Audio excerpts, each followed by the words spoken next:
Shalom Adonai, Yeshua HaMashiach, Hamalé, Hamalehim, professor Gerson de Amorim, trazendo até você mais um ensino da Palavra de Deus. Lâmpada para os meus pés e luz para os meus caminhos é a Palavra do Senhor. Hoje estudando sobre o primeiro templo de Jerusalém, segundo o imaginário pós-exílico, com Sérgio Aguiar Montalvão. O primeiro templo de Jerusalém é um estudo de sua relevância, função social e seus aspectos através de uma tese de doutorado da ciência das religiões, querido, a qual, de 2015, a qual foi colocada e também apresentada na Universidade Católica de São Paulo. Vamos lá então? Preparado para aprender um pouquinho mais? Vamos lá. Esse estudo visa apresentar o que veio a ser construído através do imaginário sobre o primeiro templo de Salomão, o qual muitas pessoas ainda acreditam no dia de hoje que seja fato, que seja factual. Entretanto, amados e queridos, o templo, conforme o apresentado na Bíblia hebraica, jamais existiu, pois não passava de um anexo do Palácio do Rei, ou seja, um puxadinho do Palácio do Rei. Tampouco são factuais os mitos que circulam em torno dos reis Davi e Salomão, que não foram tão grandiosos quanto a Bíblia hebraica aponta, porque essas narrativas elas são totalmente floreadas. Apesar disso, em dois momentos da história de Judá, na Revolução Deuteronomista e no retorno do cativeiro, o templo teve uma função centralizadora e necessitava de diversos mitos fundantes para ser legitimado. Como tais mitos, o povo que estava próximo ao templo sentia-se mais parte da casa de Yahvé, por acreditar fazer parte de um plano estabelecido pelo Criador do Universo, e todas as histórias inventadas e muitos bem elaboradas pelos deuteronomistas e pela a classe sacerdotal lhe davam maior alegria e muitas esperanças. O que houve de fato foi a legitimação do poder do rei no contexto da reforma deuteronomista e do poder do sacerdote no retorno do cativeiro. No começo do período persa, no pós-exílio, por ser um período mais recente, encontra-se maior quantidade de elementos que caracterizam o estímulo do imaginário popular sobre o primeiro templo do que no período da reforma deuteronomista, apesar deste último ser um período de prosperidade para o reino de Judá. E quando nós continuamos esse estudo, nós vamos encontrar muitas coisas interessantes que podemos aprender para a glória de Deus e para um crescimento espiritual. A questão do imaginário do templo, de Jerusalém, no pós-exílio, o motivo para a escolha do estudo do templo, cuja construção é atribuída a Salomão em Jerusalém, de acordo com o imaginário pós-exílico, e o fato curioso de boa parte dos seminários de teologia contemporâneos ainda ensinarem o templo pré-exílico de acordo com o imaginário bíblico da construção do rei Salomão, como um fato histórico, sem questionar, sem questionamento algum. Isso, por um lado, é uma desvantagem teórica, pois os estudos bíblicos contemporâneos já não defendem a hipótese de um templo considerado original construído por Salomão, pois os dados que se tem da medida do referido templo são do segundo templo e, originalmente, se houve um templo de Jerusalém, não era tão grande quanto apresentado na Bíblia hebraica. Por outro lado, há diversos elementos dos estudos bíblicos, tais como o estudo da teoria das fontes de Julian Wellhausen, por causa da sua vez, passou por diversas revisões desde o século XIX até os dias de hoje. ao ponto de questionar as fontes javistas e eloístas e, ao mesmo tempo, acompanhar os estudos contemporâneos de crítica literária e da arqueologia, que, por sua vez, precisa ser ensinado de forma integral para não confundir os estudantes de teologia, pois já é um choque deles saírem bruscamente da crença religiosa para um estudo material, e não se pode avançar com tais alunos para não lhes trazer grandes problemas psicológicos. Para que houvesse uma construção do imaginário do templo salomônico, houve dois momentos na história de Judá. O primeiro durante a reforma josiânica, de aproximadamente 622 antes da Era Comum, e o segundo após o retorno do exílio da Babilônia em aproximadamente 457 antes da Era Comum, que foram apoiados pela propaganda literária dos escribas de sua época.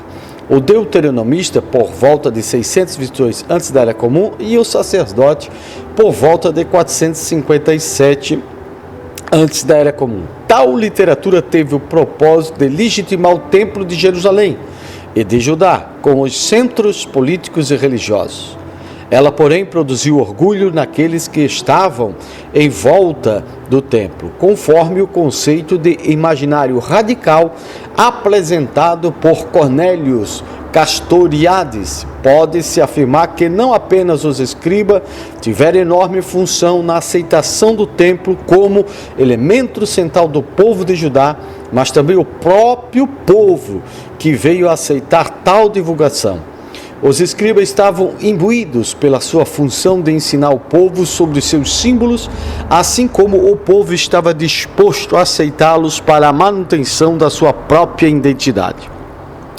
Dessa forma, amados, cada indivíduo do povo de Judá ou da Judéia, envolvido pelo ensinamento dos escribas e pela crença de seus compatriotas, veio a afirmar a sua identidade baseada na crença dos mitos fundantes que sustentam a existência do templo em sua ancestralidade opônima do templo considerado original, construído por Salomão. Mesmo que os dados arqueológicos desacreditem a existência factual do templo monárquico de Judá, para o povo de Judá e da Judéia, em sua época, o templo de Salomão de fato existiu e corresponde a uma vivência legitimada por eles e pela sua identidade como povo. De acordo com alguns autores, originalmente não existia um templo pré-exílico conforme a magnitude dos relatos bíblicos. Isso é floreamento, isso é epopeia, isso é novela, isso são contos para trazer uma envergadura sobre a narrativa. Na perspectiva de Mário Liverani, até pode ter havido a construção de um templo, mas não de acordo com o que é apresentado no primeiro livro de Reis. Finkelstein, ou Israel Finkelstein e Silberman, conclui pelos dados arqueológicos e históricos que a existência dos reis Davi e Salomão não se deu de acordo com os relatos bíblicos, chegando à consequente não existência de um templo imenso construído na época, o que poderia produzir uma interferência naquele ambiente, e não produziu, pois os povos cananeus, de acordo com as pesquisas dos autores, ainda continuaram a viver suas vidas sem serem afetados pelo grande império israelita da Babilônia ou da Bíblia, da Bíblia hebraica. Por um lado, Jean-Louis Scar, mediante teoria de Burger-Temple Gesinde, aponta para o apoio dos dominantes persas na manutenção ideológica do Segundo Templo, aproximadamente no ano de 457 antes da Era Comum. Com lendas e tradições que afirmam um primeiro templo, mas por outro lado, Mário Liverani e Thomas Homen, arqueólogos muito respeitados, ressaltam as narrativas de Salomão como o grande construtor do templo, datadas por volta do século 7 e 5 antes da Era Comum, que que podem ser anteriores ao exílio. Devido ao conhecido, são levantadas duas questões que precisamos entender de uma forma especial. Primeiro, se os escritos referentes ao rei Salomão como o grande construtor do templo são datados conforme Liverani e Homer por volta do século 7 e 5 antes da Era Comum, com o pontapé inicial da reforma de Josias. Como se deu a legitimação do templo como pós-exílica, ela pode ter sido anterior ao exílio ou pode ter tomado parte da reforma deuteronomista, como eu já aqui frisei, de Josias, o rei. Segundo, há um relato de Neemias, capítulo 8, verso 8, no qual Esdras promove uma leitura pública que foi traduzida de acordo com Haim Rabem a duas interpretações. A leitura pública teria sido feita em aramaico para agradar os persas, pois a língua franca do Império Persa era o aramaico, ou os exilados não poderiam compreender o hebraico lido da leitura pública. A questão é, se tal relato bíblico é verdadeiro ou inventado, o que era de fato a língua falada pelos exilados após o retorno da Babilônia, se era o hebraico ou o aramaico. Acreditava-se que o hebraico havia perdido a sua total força como língua falada, coloquialmente nesse contexto, mas se isso for verdade, o trabalho de legitimação da ideologia do tempo poderia ter sido maior do que o imaginado. Referente à questão da divulgação pós-exílica da ideologia do templo, a princípio opta-se pela leitura dos textos em aramaico. Se o relato de Neemias 8:8 for verdadeiro, pois John Lewis Scar também aponta para um apoio do Império Persa para a divulgação da ideologia do templo epopético novelístico, quanto à utilização dos textos de Salomão, datadas por volta do século 7 e 5 antes da Era Comum, para a ideologia do templo, pode-se levantar a hipótese de eles terem sido utilizados durante a reforma de Josias por volta de 622 antes da Era Comum. Entretanto, de acordo com Israel Finkelstein e Silberman, houve de fato uma reforma de Josias, mas conforme os dados arqueológicos, não nas dimensões radicais dos relatos bíblicos, não atingiu de forma nacional a região de Judá, pois foram encontradas imagens da deusa Asherá, datadas do seu reinado por volta do século 6 antes da Era Comum. Portanto, não se deve abandonar a hipótese da legitimação da construção do templo pelo rei Salomão durante a reforma deuteronomista ou josiânica, sendo os mesmos textos utilizados novamente na construção do segundo templo para a nova legitimação do referido, meus amados. A tese a ser defendida é que, para legitimar a existência do templo, houve a elaboração da literatura deuteronomista durante a reforma de Josias, o que ocorreu por volta de 622 AC, antes da Era Comum, e da fonte sacerdotal no retorno do exílio durante o período de Esdras, por volta de 457 antes da Era Comum. As fontes, querido, conhecidas, as deuteronomistas e a sacerdotal, serviram como instrumento de centralização do templo, e todas as elaborações literárias relacionadas ao primeiro templo, criada por ambas as fontes, serviram para legitimar e centralizar o primeiro templo e o segundo templo com histórias do primeiro, com objetos de vontade divina inquestionável. Como todos os estados precisam de uma capital e legitimação do templo através das fontes deuteronomistas e sacerdotal, também serviu para legitimar a cidade de Jerusalém como capital e cidade principal de Judá, no período de Josias e no período do exílio.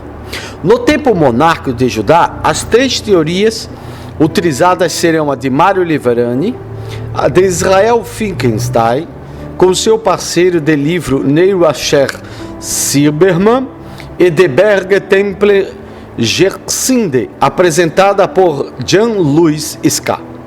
Mário Liverani, não precisa aqui dizer um grande arqueólogo, questionou a dimensão do templo pré-exílico de Jerusalém apresentada na Bíblia hebraica. Em sua perspectiva, ele acredita de fato que houve uma construção do templo monárquico do reino de Judá, mas nas condições de época e não como uma obra magnífica de acordo com os relatos bíblicos. Até mesmo a destruição do referido templo, cuja construção é atribuída a Salomão, datada por volta de 586 a.C. da Era Comum, que se limitava a saques e incêndios, pois um templo de magnitude apontada da Bíblia hebraica não seria destruído tão facilmente conforme os relatos das Escrituras Sagradas.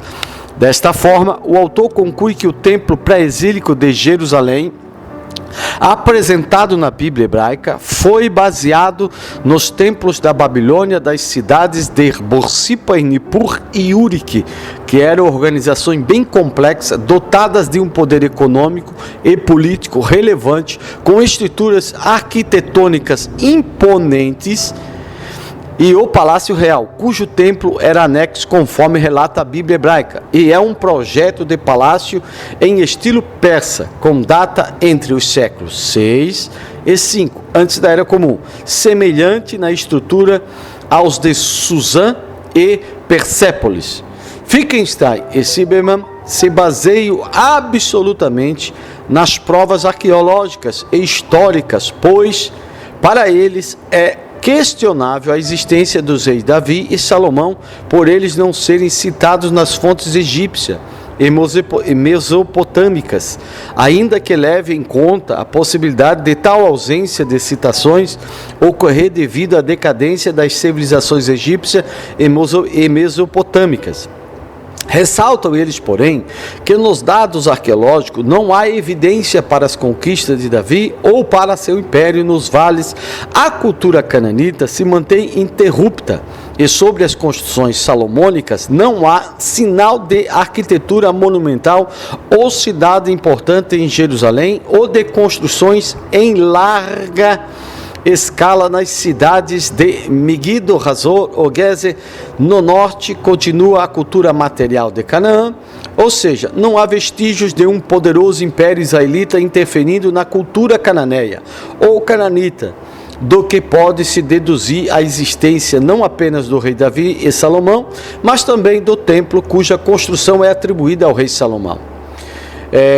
Jean-Louis Ska levanta a teoria de Burger-Templer-Gersinde relacionada à importância do templo no pós-exílio, consistente na comunidade dos cidadãos unidos em torno do templo, pois para que houvesse um templo em Jerusalém no pós-exílio, o governo persa precisaria reconhecer os direitos e os privilégios do templo e da comunidade ligada a ele, o que foi emitido pelo rei Ciro de acordo com o livro de Esdras, capítulo 1, do versículo 1 ao 4, e consequentemente seria desenvolvida uma literatura inteira para legitimá-lo, e que a conhecida como sacerdotal, que a princípio não tem a intenção de ser desdobrada na tese em prol da literatura deuteronomista, considerada anterior à sacerdotal.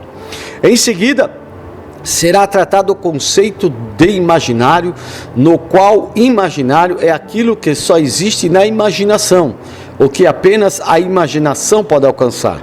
Mas o imaginário também pode ser fabricante de imagens, ou que faz ou manufatura imagens que podem ser o redator da literatura bíblica. Contudo, será trabalhada a construção da imagem do templo, na qual o tempo da construção do templo pré-exílico típico é considerado como um tempo infinito, representado como um tempo de progresso, de crescimento ilimitado, de acumulação, de racionalização, de conquista da natureza, de aproximação cada vez maior do saber exato total, de realização de fantasias, de onipotência expresso pela imagem do rei Salomão, tido como o grande construtor do templo. Tal magnífica obra existe em e por esta instituição implícita de seu tempo identitário ou de seu tempo imaginário, visivelmente indissociáveis, pois para o judeu religioso e para o cristão, o templo construído pelo rei Salomão sempre existiu e faz parte da sua identidade, ao ponto de sua negação ser tida como um abandono à sua religião ou até mesmo à fé. Se você não crê que o templo de Salomão existiu, você é um incrédulo. Eu ouço muito isso. Dessa forma, o templo pré-exílico, como imagem social instituída, foi resultado tanto dos escribas que produziram a sua literatura, como de sua sociedade, que acatou tal literatura em prol da manutenção de sua identidade. O templo, cuja construção é atribuída ao rei Salomão, em sua sociedade, se torna a imagem de um povo por representar o tesouro e o orgulho de uma coletividade que é definido pelos outros em relação a nós, ao representar uma imagem denominada templo. Ou seja, o templo considerado original é um dos símbolos da coletividade e da sociedade que instituiu, pois representa o seu tesouro e o seu orgulho, ao ponto de a descrença na existência da referida construção religiosa tornar o indivíduo consequentemente desvinculado de sua identidade, seja ela judia, pós-exílica, judia rabínica ou cristã em todas as suas vertentes. Todas as teorias baseadas nas evidências arqueológicas e históricas apontam que, factualmente, não houve um rei Davi de acordo com a narrativa bíblica, tampouco um rei Salomão conforme a mesma narrativa bíblica, e muito menos um templo original gigantesco factual construído por eles, e que houve motivações oriundas da construção do segundo templo que legitimaram ideologicamente o segundo e a fundamentar nas lendas e mitos do primeiro templo. Percebe-se, porém, que há autores que ainda tomam os relatos da Bíblia hebraica como fatos históricos, ou que já foi vencida há muito tempo e precisam ser mais questionados do que aplicados devido à sua defasagem teórica e arqueológica. Dessa forma, os autores a serem trabalhados não apenas tomam o luxo dos relatos bíblicos como meras invenções, mas também se fundamentam nos dados históricos e arqueológicos, pois para eles não se menciona a veracidade bíblica sem comprovação histórica e arqueológica, o que dá um tom de imensa seriedade no trabalho dos referidos acadêmicos. Por isso que os acadêmicos são atacados, porque eles são sinceros e não acreditam em Papai Noel e Coelhinho da Páscoa. Será utilizado o método histórico crítico em diálogo com Boss e Pestana. Esse método de estudo e pesquisa bíblica leva em conta o contexto histórico que envolve o texto e faz uma avaliação acurada, crítica de todas as fontes de informação ao considerar a época e a situação na qual o texto foi escrito. Segundo Fitzmyer, o método histórico crítico tem como principal objetivo o acesso às circunstâncias históricas que compõem o texto bíblico. Para o autor, este enfoque histórico, na realidade, não comporta vários métodos distintos, mas somente um que se desenvolve em várias etapas, as quais, por sua vez, mantêm estreita relação entre si. Fitzmyer enfatiza que a exegese histórico-crítica tem por princípio a construção de uma arqueologia literária que possibilita a constituição dos textos, tendo em vista a forma que os autores utilizaram para expressar sua mensagem. Esse método recorre a critérios científicos tão objetivos quanto possíveis. Fitzmyer afirma que a instrumental histórico-crítica inclui diversas etapas: crítica textual, crítica das fontes, crítica dos gêneros literários, crítica da redação, história da tradição e a reconstrução do ambiente histórico em que foi produzido o texto e sua interferência naquele ambiente circunstancial vivenciado pelo público leitor do livro e da intencionalidade dos narradores. Em questão prática, o método histórico crítico referido por Fitzmyer ou nomezinho ruim de falar, pode ser aplicada às questões relacionadas ao imaginário do templo, cuja construção é atribuída ao rei Salomão, pois houve uma motivação para que fossem elaborados textos que legitimassem o segundo templo, relacionando-os aos mitos do primeiro templo, pois de acordo com John Lewis Scarr, houve um apoio persa para que fosse produzida uma literatura legitimadora do templo de Jerusalém, construído após o exílio, e tal fato interferiu não apenas na comunidade, mas também nos moradores que se localizavam em torno do templo. A pesquisa se divide em 5 capítulos. O primeiro capítulo refere-se à questão deuteronomista. O segundo capítulo faz alusão às teorias acadêmicas relacionadas ao templo monárquico do reino de Judá. O quarto capítulo faz um balanço crítico relacionado ao presente estudo. O quinto e último capítulo aproxima-se do título do referido trabalho, ao se apresentar a relevância da memória do templo cuja construção é atribuída ao rei Salomão. O primeiro capítulo, que trata da questão deuteronomista, divide-se em 2 subcapítulos. O primeiro sobre o desenvolvimento da teoria das fontes, até chegar ao seu criador, Julius Wellhausen, ou Wellhausen. E o segundo sobre o desenvolvimento da fonte deuteronomista. Segundo capítulo, cujo tema é a crítica ao senso comum sobre o templo pré-exílico, possui 4 subcapítulos. O primeiro sobre as formas de hermenêutica não acadêmicas da literatura bíblica que não enfocam no questionamento à existência do templo monárquico do reino de Judá conforme a narrativa bíblica. O segundo, sobre diferenças entre história deuteronomista e historiografia. O terceiro sobre a abordagem literária de Mário Liverani e o quarto e o último sobre a abordagem arqueológica dos autores Israel Finkelstein e Silberman. O terceiro capítulo trata-se de um balanço geral, na qual o autor da tese traz algumas considerações relacionadas à pesquisa que trouxeram algum aprendizado para o pesquisador e contribuem para facilitar a leitura do presente documento de forma geral. O quarto capítulo traz as 2 principais teorias sobre o templo de Mário Liverani e de Israel Finkelstein e Silberman. Mário Liverani traz uma teoria mais voltada para o pós-exílio, ao passo que Israel Finkelstein e Silberman trazem outra teoria contextualizada na reforma de Josias. Porém, ambas as teorias são válidas. O que se deve levar em conta é o campo forte de cada uma das teorias. Quinto, último capítulo, que é sobre a relevância da memória do templo.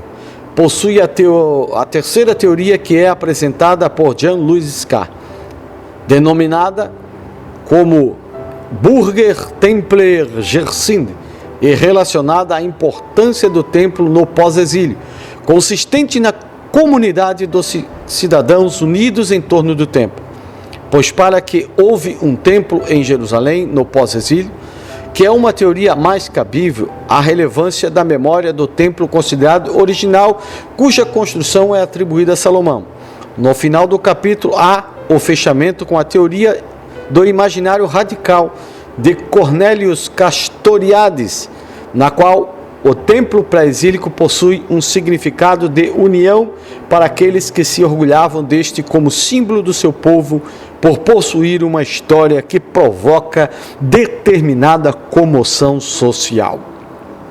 Então percebe-se que a ideia socialmente instituída do templo considerado como original constrói o passado e legitima o presente, pois para o que seu presente seja reconhecido, necessita de um passado glorioso, no qual o templo cuja construção é atribuída ao rei Salomão era tido como inigualável, não apenas pela presença de Yahvé, como materialmente, como as paredes e o teto sendo conforme a narrativa bíblica completamente revestido de ouro, como se está escrito em 1 Reis, capítulo 6, verso 15, 18, 21, 22 e 29.